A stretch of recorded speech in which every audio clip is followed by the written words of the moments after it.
The city was a living, breathing thing, neon veins pulsing through concrete skin, always hungry, always awake. Lila stood on the crumbling balcony of her 7th-floor apartment, watching the world below. Her phone buzzed in her hand, a relentless vibration that felt like a warning.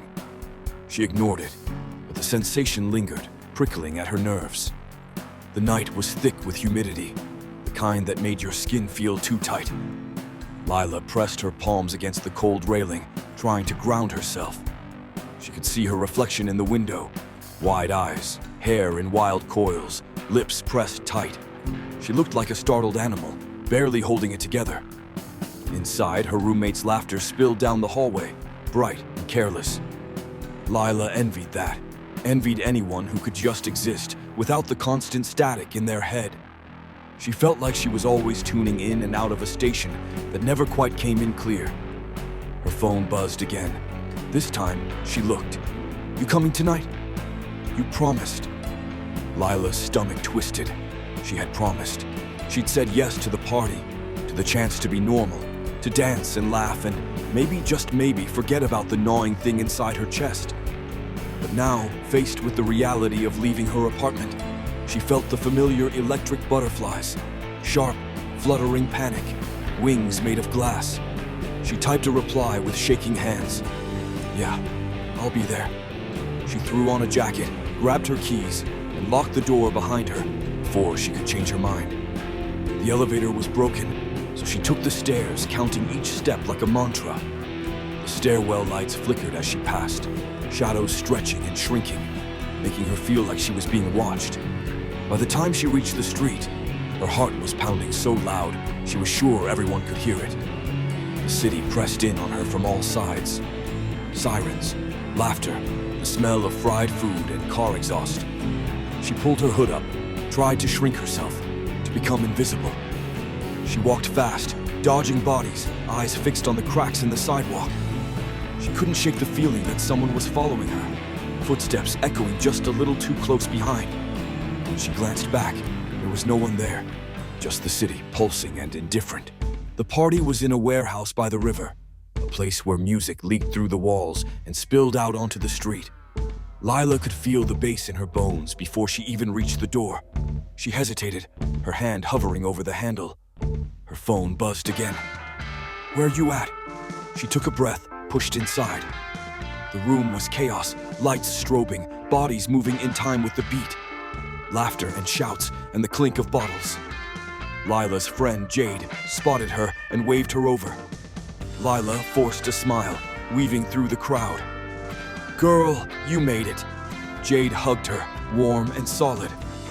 "I was starting to think you'd bail." Lila shrugged, trying to play it cool. "I said I'd come."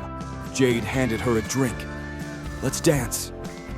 Lila hesitated, but Jade was already pulling her onto the dance floor. The music was a tidal wave, washing over her, drowning out the noise in her head. For a moment, she let herself get lost in it, let her body move, let her mind go blank. But then the lights flickered, just for a second, and the music stuttered. Lila's drink trembled in her hand. She glanced around, suddenly hyper-aware of the crowd pressing in. Someone bumped into her, hard.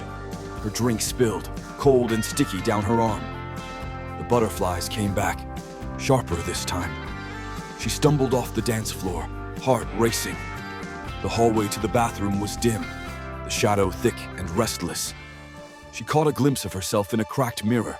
Her eyes looked haunted, her lips pale. As she washed her hands, she heard a strange, metallic scraping from behind the wall. She froze, listening. The sound stopped. She shook her head, telling herself she was imagining things. But as she stepped back into the main room, she realized the crowd was shifting, restless, as if something unseen was moving through them. She found a quiet corner, pressed her back to the wall. She tried to breathe, but the air felt thick, her chest too small.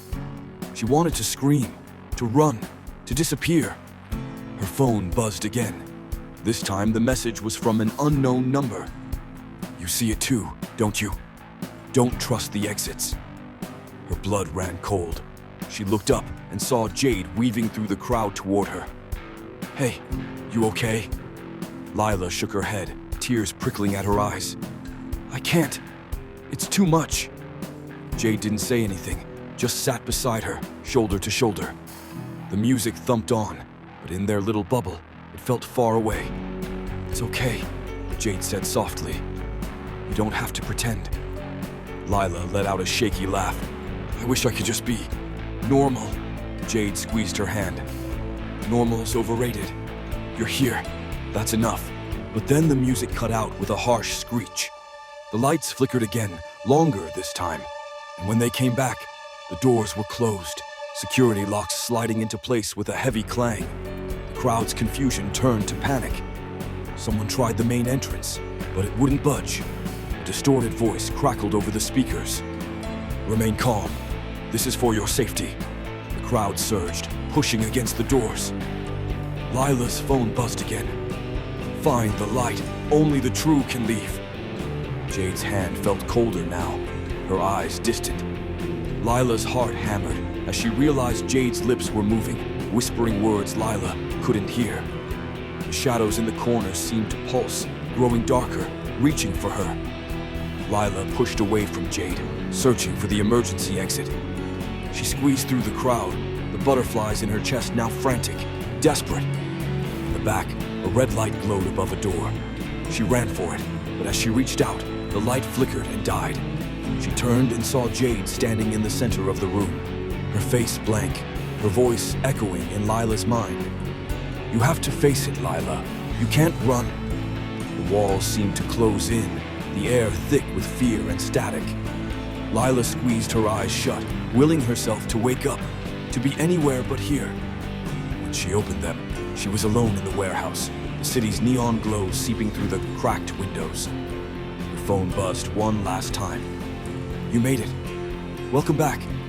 Lila realized she was still trapped, inside her own mind, or inside the city's endless, hungry night. The butterflies fluttered, softer now, but always there, as the city pulsed on, alive and electric, waiting for her to try again.